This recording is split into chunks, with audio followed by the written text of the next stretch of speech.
دوسری آیت، اب یہاں سے ایک ٹاپک چینج ہے. اللہ تعالیٰ نے یہاں فرمایا اس سے بہتر دین کس کا جو اسلام لے آیا، جو اسلام میں آیا، اس سے بہتر دین کس کا ہے دنیا میں؟ اب یہاں سے سمجھ لیجیے اللہ جس کو سب سے بہتر دین فرما رہا ہے تو یقیناً وہ دنیا کا سب سے بہترین مذہب ہے. وہ کس کے متعلق فرمایا ہے؟ اسلام کے متعلق. اور دوسری جگہ رب تعالیٰ فرماتا ہے رضیت لکم الاسلام دینا، میں تمہیں اسلام دے کر راضی ہو گیا. تو اللہ جس دین سے راضی ہے وہ اسلام ہے. فخر کرو اے سنی مسلمانوں، اس پر اللہ نے تمہیں چلایا ہے جو اللہ کا سب سے پسندیدہ دین، اور اللہ نے جس کو سب سے بہترین دین کہا.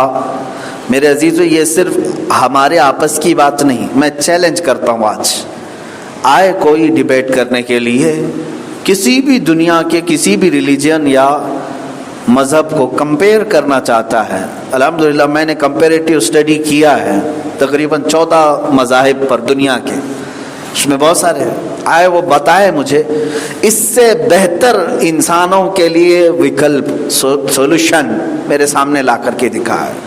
انشاءاللہ العزیز بچے کے پیدا ہونے سے اس کے قبر میں جانے تک ہر شوشے کے متعلق میں ایک ادنا طالب علم ہونے کی حیثیت سے اسلام کی ہر بات میں رکھنے کی کوشش کروں گا. اسلام نے کسی بھی گوشے کو تشنا نہیں چھوڑا، کسی بھی گوشے کو خالی نہیں چھوڑا. تم لاؤ کوئی بھی مسئلہ، زندگی میں نئے مسائل بھی پیدا ہوتے ہیں، اسلام فلیکسیبل ہے، اس کے پاس ہر چیز کا حل ہے. دیگر مذاہب کو بھی میں نے پڑھا ہے، کسی میں عورتوں کے حقوق نہیں پائے جاتے، کسی میں معاشی حقوق نہیں ملتے، کسی میں جرائم کی سزا نہیں ہے، کسی میں بچوں کے حقوق کیا یہ نہیں ہے، کہیں نہ کہیں چوک ہے. وہ اس لیے کہ انسانوں کے بنائے ہوئے قوانین یہ روز اس کو نئے اپڈیٹ ہونے کی ضرورت ہے. اور اللہ کا بنایا ہوا قانون ایسا ہے جو قیامت تک کے لیے اپ ٹو ڈیٹ ہے، اس میں اپڈیٹ نہیں ہونا ہے. یہ قیامت تک آنے والے ہر انسان کے لیے سفیشینٹ ہے. اب یہاں سے جو میں بات عرض کرنے جا رہا ہوں وہ یہ ہے کہ اس دور میں ابھی فی الحال ایک نیا فتنہ جنم لیا ہے الحاد کا. الحاد یہ عربی لفظ ہے، ملحد کسے کہتے ہیں؟ یہ الحاد اور ملحد یہ سمجھ کر چلیں نوجوان بچوں کے لیے خصوصی طور پر. سب سے بڑا فتنہ ابھی جو پھیل رہا ہے، فرقے تو ہوتے تھے لیکن اب جو فتنہ ہے وہ الحاد. الحاد کہتے ہیں ایتھیزم کو، کوئی خدا نہیں، خدا کو ماننا ہی نہیں ہے معاذ اللہ. جیسے ان کو دہریہ کہا جاتا تھا، عربی میں اس کو ملحد کہتے ہیں، یعنی جو خدا کو ہی نہیں مانتا. کوئی دین نہیں ہے، کوئی دھرم نہیں ہے دنیا میں، کچھ نہیں ہے، ہم آئے ہیں اور جانے والے، بس اتنا ہی ہے ان کا. یہ لائف ہے، انجوائے کرو، جس کے پاس پیسہ آیا، جس کے پاس گاڑی بنگلہ ہے انجوائے کرو، کچھ بھی نہیں ہے. تو یہ ایک تیزی سے پھیل رہا ہے فتنہ جو خدا کے وجود کا بھی انکار کر رہا ہے. اس میں مسلمان بھی ہیں، ہندو بھی ہیں، کرسچن بھی ہیں اور یہودی بھی ہیں، دیگر کئی مذاہب کے چھٹے ہوئے لوگ ہیں جو مذہب بیزار ہیں.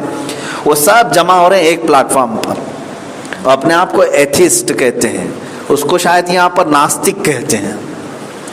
ہندوستان میں پنڈت لوگ بھی ان سے ناراض ہیں کہ ان کا بھی دھرم چھوڑ کر کے بیٹھے ہوئے ہیں وہ لوگ. ناستک ان کو کہتے ہیں جو کسی بھی دھرم کو نہیں مانتا. انہی میں سے اب ایک نیا فرقہ اور بھی ایک جنم لیا ہے، اگنوسٹک اس کو کہہ رہے ہیں. یہ کیا ہے؟ یہ خدا کو تو مانتے ہیں لیکن دین کچھ نہیں ہے، کوئی قانون نہیں ہے. خدا کوئی چلانے والا ہے لیکن نہ اسلام ہے، نہ یہودیزم ہے، نہ کرسچن ہے، یہ کوئی دین دنیا میں نہیں ہے. میرے عزیزو یہ چلتے چلتے فتنہ بہت خطرناک شکل اختیار کر رہا ہے. اور اس فتنے کی جڑ کہاں ہے، کیسے شروع ہوا اور کہاں پھیل رہا ہے؟ پوری کی پوری جڑ اس کی سوشل میڈیا ہے. سوشل میڈیا پہ سب سے زیادہ کثرت سے اس کو پھیلایا جا رہا ہے. باضابطہ ان کے گروپس ہیں. ابھی حیرت ہوئی مجھے آج کی ایک نیوز پڑھ کر کے کہ پاکستان کے پڑوسی ملک میں 10% آبادی ان کی ایتھیسٹ ہو چکی ہے. 10% کا مطلب ہوا کہ اگر ان کی آبادی 20 کروڑ ہے یا 18 کروڑ ہے تو تقریباً 2 کروڑ لوگ ایتھیسٹ ہو چکے ہیں. یہ صرف اور صرف چند مہینے یا چند سالوں کی وجہ سے.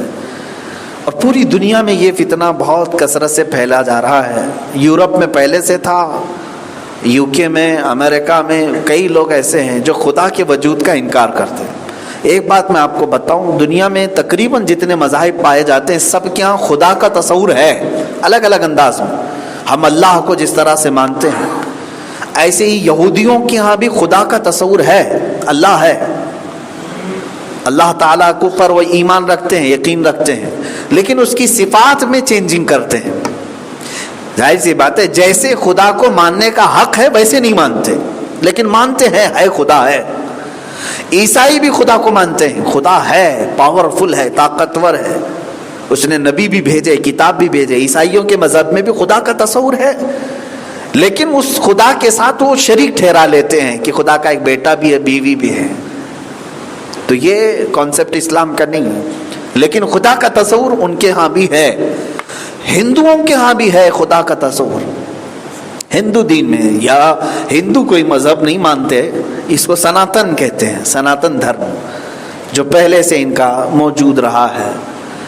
تو سناتن دھرم میں بھی خدا کا تصور موجود ہے، الگ انداز میں ہے، نام الگ ہے اور الگ کیفیت میں مانتے ہیں. جو اللہ رب العزت جس طرح سے ہم مانتے ہیں اللہ کو، ہر عیب سے پاک، جسم و جسمانیت سے پاک، مکان و مکانیت سے پاک، اس طرح سے نہیں مانتے، لیکن خدا کا تصور رکھتے ہیں.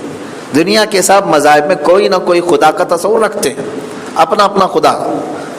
ایک خدا ان کے یہاں ہے، ان کے یہاں ہے، فلاں کیا ہے. لیکن یہ ڈینجر فرقہ جو ناستک ہے، ملحد ہے یا ایتھسٹ ہے، یہ کسی بھی خدا کو نہیں مانتے، خدا ہے ہی نہیں ان کے ہاں. اور اس کو وہ دلائل سے بھی ثابت کر رہے ہیں اور سائنس کے اعتبار سے چل رہے ہیں.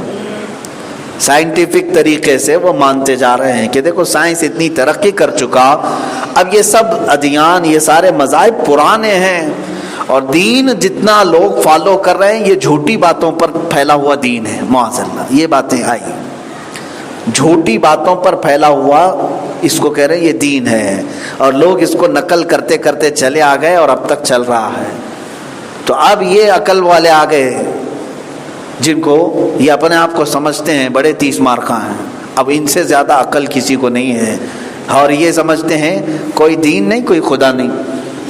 اب سنیے میرے عزیزو، اس کے متعلق میں انشاءاللہ العزیز پھر تفصیلی گفتگو کروں گا، لیکن آج میں نے یہاں چھیڑ دیا اس بات کو. تفسیر میں رب تعالیٰ نے قرآن میں جب یہ اللہ نے فرمایا اس سے بہتر دین کون سا جو اسلام ہے، دین ہے. چلو اب تم قرآن کو بھی نہیں مانتے، اب ثابت کرنا ہے تو قرآن کو بھی نہیں مانیں گے نا، حدیث بھی نہیں مانتے ہم، کوئی کتاب نہیں، نہ بائبل کو ماننا ہے، نہ تلمود کو ماننا ہے، نہ اولڈ ٹیسٹمنٹ، نیو ٹیسٹمنٹ، نہ گیتا، نہ یہ رامائن، کچھ نہیں ماننا ہے ان کو. یہ سب دھارمک چیزیں ہٹاؤ، ان کا کہنا ہے فری طور پر رہو. تو نئے نوجوانوں کو یہ اچھا لگ رہا ہے، کچھ نئے نوجوانوں کو یہ بات اچھی لگ رہی ہے. کیوں اچھی لگ رہی ہے؟ کہ آزادی ہے اس کے اندر، فریڈم، بالکل آزاد ہے نوجوان، جو کرنا ہے کر لے. ظاہر سی بات ہے اب جیسے کوئی آپ کے درمیان نوجوان غلط کام کر رہا ہے، مثال کے طور پر کسی لڑکی کو اٹھا لے گیا، تو آپ سب بڑے لوگ مل کر کے اس کو روکتے ہیں اور اس کو ڈراتے ہیں. کس بات سے ڈراتے ہیں؟ یہ گناہ ہے، اور گناہ کا تعلق مذہب سے ہے. گناہ کہاں سے سیکھا آپ نے؟ نیکی اور گناہ یہ دونوں کانسیپٹ کہاں سے ملے؟ اسلام سے ملے. دھارمک باتیں ہیں، اسی سے ڈراتے ہیں. اللہ سے ڈرو، قیامت سے ڈرو، قیامت کا تصور دین میں ہے. اب کچھ نوجوانوں کو یہ چاہیے کہ ان کو کھلی چھوٹ ملے، کوئی مذہب کی پابندی نہ آئے، کوئی ہمارے اوپر لیبل نہ آئے کہ ہم یہ ہیں تو ہمارا اتنا ہی میدان ہے، ہم اسی میں رہ سکتے ہیں. ان کو آزادی چاہیے. عام طور پر یہ ایتھسٹ وہ لوگ ہوتے ہیں جو اپنی طبیعتوں کے عیاش ہوتے ہیں، ان کو فریڈم چاہیے. کس میں؟ اگر طبیعت چاہے، من چاہے تو شراب بھی پینا چاہے. تم کہاں سے لے کے آ گئے یہ حرام ہے، حلال ہے، یہ سب تمہارا ہے. دنیا میں جو چیز اچھی لگے اس کو لے لو، ان کا یہ ان کی دلیل ہے، جو چیز اچھی لگے اس کو لینے دو۔ ایتھیسٹ یہ کہتے ہیں شراب ان کے لیے کوئی پابندی کی بات نہیں ہے، انسان کی آزادی ہے، وہ چاہے تو پیے چاہے تو نہیں ہے، تم کون ہوتے ہو زبردستی روکنے والے؟ لڑکیاں اچھی لگیں ان کے ساتھ اگر ہم کو رہنا ہے رہ لیں گے، چھوڑنا ہے چھوڑ دیں گے، یہ تم کہاں نکاح کا تصور لے آئے، شادی کا خیال لے کر کے آئے؟ یہ سب بندشیں ہٹا دو۔ یہ ایتھیسٹ کا آزاد خیال، مذہب کی کوئی پابندی نہیں چاہیے۔ جو مرد کو کسی لڑکے کو کوئی لڑکی اچھی لگے تو اس کے ساتھ وہ رہ لے گا، مہینہ رہے 2 مہینہ رہے چھوڑ دے۔ تو یہ سب ایتھیسٹ آپس میں زانی بھی ہیں، اس کے علاوہ شرابی بھی ہیں، بہت سارے مذہب بیزار عیاش۔ ان کو یہ بھی چاہیے، LGBT کمیونٹی جو آج ورلڈ میں بہت زیادہ پھیل رہی ہے، ان میں بھی اکثر مذہب بیزار، وہ کسی دین سے لوگ نہیں ہیں، وہ لیزبین، گے اور transgender, homosexual, bio sex, یہ تمام وہ چیزیں ہیں جو انسانیت کے لیے آر ہیں، دھبا ہے۔ مرد مرد سے اپنی خواہش پوری کرنا چاہتا ہے، عورت عورت کے ساتھ اپنے جسمانی تعلقات قائم کرنا چاہتی ہیں، کچھ عورتیں مرد بننا چاہتی ہیں جنس تبدیل کر کے، یہ ٹرانسجنڈر ہیں جو، اور کچھ مرد ایسے ہیں، عام زبان میں آپ ہجڑا کہتے ہیں، مخنث کہتے ہیں، لیکن اب ایک فیشن بھی ہے کہ کچھ مرد جو ہے اپنے تمام چیزیں بدل کر کے، ہارمونز تک بدلا کر کے، اپنے جسم میں تبدیلی کروا کر کے عورت بننا چاہتے ہیں۔ سرجری کر کے کئی مرد عورت بن چکے دیکھنے میں، اور کچھ عورتیں اپنے آپ کو مرد بنا رہی ہیں، یہ ٹرانسجنڈر ہو گئے، کچھ شیمیل ہیں، یہ وہ لوگ ہیں، یہ اپنی کمیونٹی بنائے ہیں اور حقوق کے لیے لڑتے ہیں کہ ہمیں مرد سے مرد کی شادی ہونے کی اجازت دی جائے، اور ان کو گورنمنٹ اجازت دے رہی ہے۔ کئی کنٹریز ان کو قانونی تحفظ فراہم کیے۔ یہ سب جا کر کے کہاں ملتا ہے جانتے ہیں آپ؟ ایتھیزم، کیونکہ ان کو ڈرانے والے یا تو مسلمان ڈرائیں گے، نہ کرو ہومو سیکسول بہت بڑا گناہ ہے، اگر تم اس طرح کے حرام کام میں لگو گے اللہ کا عذاب آئے گا۔ ظاہر سی بات ہے بہت بھیانک سزائیں ہیں ان گناہوں پر، زنا پر، لواطت پر، ہومو سیکسول پر، یہ تمام چیزیں بہت بھیانک عذابات ہیں، سزائیں۔ یا تو مسلمان ڈرائے گا یا پھر کرسچن بھی ڈرائے گا، کیونکہ اس کے دین میں بھی الاؤڈ نہیں ہے، کرسچنوں میں بھی الاؤڈ نہیں ہے، یا تو پھر یہودی ڈرائے گا، یہودی مذہب میں بھی نہیں ہے، جو ان کا قانون ہے، جو ان کے لا ہیں وہ بھی ڈرائے گا۔ ہندو ڈرائے گا کیونکہ ان کے یہاں بھی یہ ناپاک چیزیں ہیں۔ تو جو بھی دھارمک لوگ ہیں وہ یہ کاموں سے ڈرائیں گے۔ تو ایتھسٹ وہ ہے جو یہ سب مذہبوں کی دیواریں پھلان کر کھلے میدان میں آنا چاہتے ہیں۔ یہ نوجوان طبقات کثرت سے اس طرف جا رہا ہے، ایتھیزم۔ بچوں، اے غیور بندو، اے نوجوانوں، اللہ تعالیٰ نے تمہیں بہت بڑا احسان کیا جو اسلام دیا ہے، بہت بڑا احسان ہے۔ اس امت میں پیدا ہونے کے لیے پچھلے نبی دعا کیا کرتے تھے، اللہ نے تمہیں بن مانگے اس امت میں پیدا کیا، تو اس کو ٹھکرا کر کے اگر تم آزاد ہونا چاہتے ہو کتنے دن جی لو گے؟ چلو عیاشی کرنا ہے، زنا کرنا ہے، شراب پینا ہے، تمہیں اپنے جسمانی سکون حاصل کرنا ہے، بتاؤ کتنے سال کرو گے؟ کتنے سال کرو گے؟ 20 سال، 25 سال، 30 سال، 40 سال، کتنے سال کرو گے؟ ایک دن تمہاری جوانی ختم ہونی ہے، ایک دن تمہارے اندر کا جنس ختم ہونا ہے، تمہارا بڑھاپا آئے گا، اور پھر ایک دن وہ بھی آئے گا جب تمہارا نرخرا بج رہا ہوگا، آخری سانسیں اٹک رہی ہوں گی۔ تم اپنے آخرت کے متعلق سوچو۔ ایتھیزم، جتنے بھی ایتھیزم کو اپنانا چاہتے ہیں، ملحدین، ایتھسٹ، میں انشاءاللہ دلائل سے بھی بات کروں گا، لیکن آج میں ان سے یہ کہتا ہوں تم آزادی چاہتے ہو، کوئی مذہب کی پابندی نہیں چاہیے تمہیں، آزاد رہو، لیکن مجھے بتاؤ تمہارے مرنے کے بعد تم جاؤ گے کہاں؟ اس کے بارے میں تمہارا کیا خیال ہے؟ کہاں جاؤ گے؟ کہاں جاؤ گے؟ یہ تو چلو تم آزادی کے لیے سارے دین کی حدیں پھلان کر کے آگے آ گئے، تم کو خدا نہیں چاہیے، رسول نہیں چاہیے، قرآن نہیں چاہیے، کوئی کتاب نہیں چاہیے، تم آ گئے۔ مجھے یہ بتاؤ تمہاری موت کے بعد تم کہاں جاؤ گے؟ اگر یہ تمہاری ہمیشہ کی جنت ہوتی تو سوچتے، لیکن یہ بھی 20-25 سال کی ہے تمہاری عیاشی، اس کے بعد تو تمہیں زمین کے نیچے آنا ہے، زمین کے نیچے آنا ہی ہے۔ اب آیتیں پڑھو، اسی پر میں لا کر کے اپنی گفتگو ختم کرتا ہوں۔ اللہ فرماتا ہے وَلِلَّهِ مَا فِي السَّمَاوَاتِ وَمَا فِي الْأَرْضِ وَكَانَ اللَّهُ بِكُلِّ شَيْءٍ مُحِيطًا، اللہ ہی کا ہے جو کچھ آسمانوں میں ہے جو کچھ زمین میں ہے، اور ہر چیز پر اللہ ہی کا قابو ہے۔ تم زمین میں آؤ گے یا پھر اڑ کر کے آسمانوں میں جاؤ؟ چلو ان دونوں میں سے بچنے کے لیے اگر جسم کو مرنے کے بعد کاٹ کے چیل کووں کو کھلاؤ گے تب بھی مولا فرماتا ہے یہ سب پر اللہ ہی کا قابو ہے۔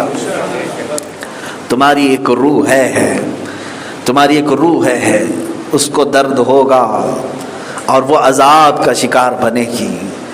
اس لیے اے نوجوانوں، بھولے بھٹکے اس طرح سوشل میڈیا پر ایمان نہ لاؤ۔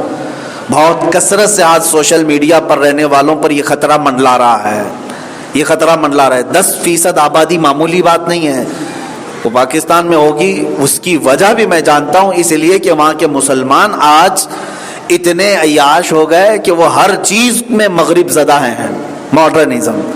بہت تو ایسے ہیں ان کو اردو بولنے نہیں آتی، انگلش میں جھاڑتے رہتے ہیں۔ اپنے بچوں کو بھی انہوں نے قرآن سے قریب نہیں رکھا، دین سے قریب نہیں رکھا، وہ یہ سوچتے نہیں تھوڑا سا اچھے پوش ماحول میں رکھیں، یہی پوش ماحول انہیں ملحد بناتا ہے، ایتھیزم کی طرف لے جاتا ہے۔ اس لیے اے مسلمانوں، میں کبھی کبھار وہ اقبال کا شعر یاد کرتا ہوں تو اچھا لگتا ہے، وہ اندھیرا ہی بھلا تھا کہ قدم راہ پہ تھے، وہ اندھیرا ہی بھلا تھا کہ قدم راہ پہ تھے، روشنی لائی ہے منزل سے بہت دور ہمیں۔ کیا ہی بہتر کہا تھا، اندھیرا تھا پہلے لیکن راستے پر قدم تھے، ڈرتا تھا بندہ، یہ روشنی کے نام پر اس قدر پھیل گئے کہ راستے سے ہی ہٹ گئے۔ Social media, print media, electronic media, science کی ترقی، یہ سب روشنیاں بندوں کو ہٹا رہی ہیں ان کے اپنے راستوں سے۔ اسی لیے تمہاری کامیابی کس میں ہے؟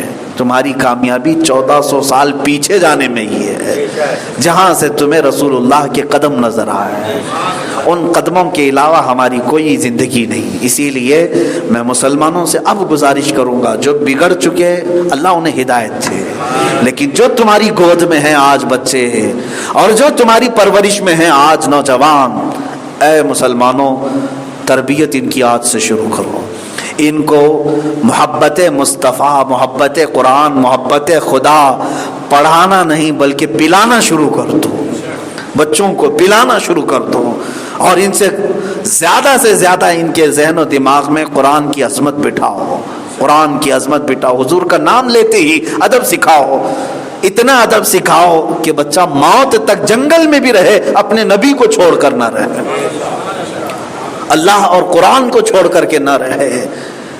ایک مرتبہ اب یہاں تمہاری ضرورت آ گئی تربیت کی، اپنے بچوں کا خیال رکھو کہ اگر یہ ملحدین کے ہتھے چڑھ گئے تو ہر نوجوان بچے کی کچھ نہ کچھ خواہشات ہوتی، جیسے بالغ ہوتا ہے بچہ اسے نئی نئی خواہشات ہوتی، تو ہر نوجوان آزادی چاہتا ہے، اپنے ماں باپ سے بھی نکلنا چاہتا ہے، وہ مذہب سے بھی نکلنا چاہتا ہے، کیونکہ اس کو پابندیاں اچھی نہیں لگتی۔ دیکھنا 10ویں ہونے کے بعد کالج کی زندگی اور 10ویں کی بہت فرق ہوتا ہے نا، بہت فرق ہو جاتا ہے، اور اس کی وجہ یہی ہے کہ یہاں سن بلوغ کو پہنچا ہے، 16 سال کا ہو گیا، جوانی ابھر رہی ہے، اب اسے نئی نئی چیزیں کوئی بنا روک ٹوک کے چاہیے، ماں باپ نہ روکیں، بڑا بھائی نہ روکے، بہن نہ کوسے، دادی کچھ نہ بولے، دادا کچھ نہ بولے، یہ نوجوان کی خواہش ہوتی ہے، وہ ان سے چڑھنے لگتا ہے، کیوں؟ یہ میری خوشیوں کے لیے رکاوٹ بنتے ہیں، میں کچھ بھی کرنے جاتا ہوں یہ روک دیتے ہیں۔ یہاں سے ایک شیطانی فطرت شروع ہوتی ہے، اور پھر اگر گھر والوں سے ٹینشن میں آ گیا تو مولانا لوگوں سے اسی لیے بھاگتا ہے کہ جاؤں گا تو یہ روکیں گے، جاؤں گا تو مجھے روکیں گے، نشہ نہیں کرنا، شراب نہیں پکڑنا، جوا نہیں کھیلنا، لڑکیوں کے ساتھ فلاں نہیں کرنا، مولانا تو روکیں گے. تو یہاں سے بھی بھاگتا ہے، دین سے بھی بھاگا، ماں باپ سے بھی بھاگا، جہاں اس کی تربیت ہونے والی وہاں سے بھاگتا رہتا ہے. یہ 16 سال کی عمر ڈینجر ہو جاتی ہے. اسی لیے 16 سال تک انتظار کیوں کرتے ہو کہ میرا بچہ بھٹکے گا تو پکڑوں گا؟ 6 سال سے ہی شروع کرو کہ بھٹکنے ہی کیوں پائے. 6 سال سے ہی اس پودے پر اتنا پانی ڈالو حضور پاک کی محبت کا کہ 16 سال کے بعد پھر تم اللہ کے حوالے کرو، اللہ اس کی حفاظت فرمائے گا. اللہ کے حوالے کر دو. یوں عرض کرو کہ مولا میں نے 10 سال اس کی نگرانی کی، اب یہ جوان ہو چکا، اب تو اس کی نگرانی فرما. یہی کام بابا فرید الدین گنج شکر کی ماں نے کیا تھا. جب حضرت بابا فرید 4 سال کے تھے تو ماں نماز اپنے ساتھ پڑھاتی تھی، مصلی بچھا کر کہتی تھی بیٹا نماز میرے ساتھ پڑھ. چھوٹا سا بچہ بار بار پوچھتا اماں نماز پڑھوں کیا ملے گا؟ کہتی تھی شکر ملے گی، شکر ملے گی. اور ایک شکر کی چھوٹی سی پڑیا مصلی کے نیچے دبا دیتی تھی، بچہ نماز پڑھ کر کے مصلی اٹھائے شکر کی پڑیا مل جائے. بچہ خوش ہوتا تھا. ماں کی تربیت کا ایک انداز دیکھیں، رب سے قریب کرنے کے لیے. 8 سال یا 9 سال کی عمر ہو گئی، شکر تو روز ملتی تھی. ایک دن اپنے دوستوں کے ساتھ جنگل میں تھے، ظہر کا وقت ہوا، دوستوں کو بلایا آؤ چلو نماز پڑھتے ہیں، نماز پڑھنے پہ شکر ملتی ہے، نماز پڑھو شکر ملتی ہے. ظہر کا وقت ہوا، ادھر ماں گھبرا گئی اور اللہ کی بارگاہ میں یہی دعا کی جو میں نے ابھی کہا، اے اللہ اتنے سال تک تو میں نے نگرانی کی، آج میرا بچہ دور ہے، اگر ابھی وہ ظہر کے وقت میں پڑھ لیا نماز اور اگر اس کو شکر نہیں ملی تو مولا وہ بدزن ہو جائے گا، میں جھوٹی پڑ جاؤں گی اور تیری محبت میں نے جو اس کو پلائی ہے وہ کم نہ ہونے پائے. ماں مصلی بچھا کر دعا کرتی رہی. ادھر وہ اپنے دوستوں کے ساتھ ظہر کی نماز پڑھے. اس کے بعد فرماتے ہیں مصلی اٹھایا تو شکر کی پوری کان تھی، وہاں پر پورا ذخیرہ تھا، ذخیرہ تھا، ایک پڑیا نہیں پورا ذخیرہ شکر کا بھرا ہوا تھا. اور اسی لیے فارسی میں گنج کہتے ہیں خزانے کو، اور ان کا لقب ہو گیا گنجے شکر، شکر کا خزانہ ہے یہ. فرید الدین گنجے شکر کہتے ہیں کہ یہ پورے شکر کا خزانہ لے بیٹھے ہیں. تو میرے عزیزو اللہ مایوس نہیں کرتا جب ماں باپ اپنے بچوں پر محنت کرتے ہیں اور پھر آخر میں چھوڑ دیتے ہیں اللہ کے حوالے. اے مولا میں نے جو کرنی تھی وہ کر دیا، اب تیرے حوالے. رب مایوس نہیں فرمائے گا، تمہارے بچوں کی وہ نگرانی فرمائے گا. لیکن کچھ لوگ وہ ہیں جو چھوڑے بیٹھے ہیں، 16 سال پہ پھر آتے ہیں پکڑنے کے لیے اور دوڑتے ہیں ایک تعویذ چاہیے، اس پر پھونک مار دیجیے، بہت بگڑا ہوا ہے، آج تک تم کیا کر رہے تھے؟ تمہارے اوپر سوال ہے، آج تک کیا کر رہے تھے؟ اب جب بگڑا ہے تو تم پکڑنے کے لیے آئے ہو. بچپن سے ان کو محبت خدا، محبت مصطفیٰ، محبت قرآن پلاؤ تاکہ اس بھری آج فتنوں کے دور میں اللہ تمہارے بچوں کی حفاظت فرمائے. اس لیے کہ آج ان کو تبلیغ کے لیے اب وہ ڈر نہیں، جیسے پہلے ہم ڈراتے تھے بیٹا فلاں جماعت آئے گی تو سامنے جانا نہیں، ڈرا کر کے رکھتے تھے. فلاں لوگ آئیں گے ان کے ساتھ نہیں جانا، فلاں لوگ آئیں گے یہ کفر و شرک کی طرف لے جائیں گے، وہ الحاد کی طرف لے جائیں گے، ایسے ایسے لوگوں کی طرف مت جانا. ڈراتے تھے تم، لیکن اب کیا کہہ کے ڈراؤ گے؟ ساری جماعتیں اس کی مٹھی میں سوشل میڈیا کے نام پہ آتی ہیں، سب اس کے موبائل میں آ جاتی ہیں، تم کہاں تک روکو گے؟ اسی لیے پہلے یہ چاہیے کہ پروٹیکشن کے طور پر آپ اس کے اندر محبت خدا، محبت مصطفیٰ پلاؤ، پھر وہ اپنے سوشل میڈیا کو استعمال کرے گا. جہاں ذرا برابر حضور کی محبت سے ہٹی ہوئی بات آئے گی وہ اسے ہٹا دے گا، نہیں ایکسپٹ کرے گا. اس لیے کہ تمہاری تربیت رنگ لائے گی اور اللہ کی حفاظت بھی اس کے ساتھ رہے گی. مولا بد دین ہونے سے، بے دین ہونے سے ہمارے بچوں کی حفاظت فرمائے. رب تبارک و تعالی ہمیں دین حنیف پر قائم رکھے اور دین اسلام پر ہی ہمارا خاتمہ بالخیر فرمائے. وآخر دعوانا الحمدللہ رب العالمین.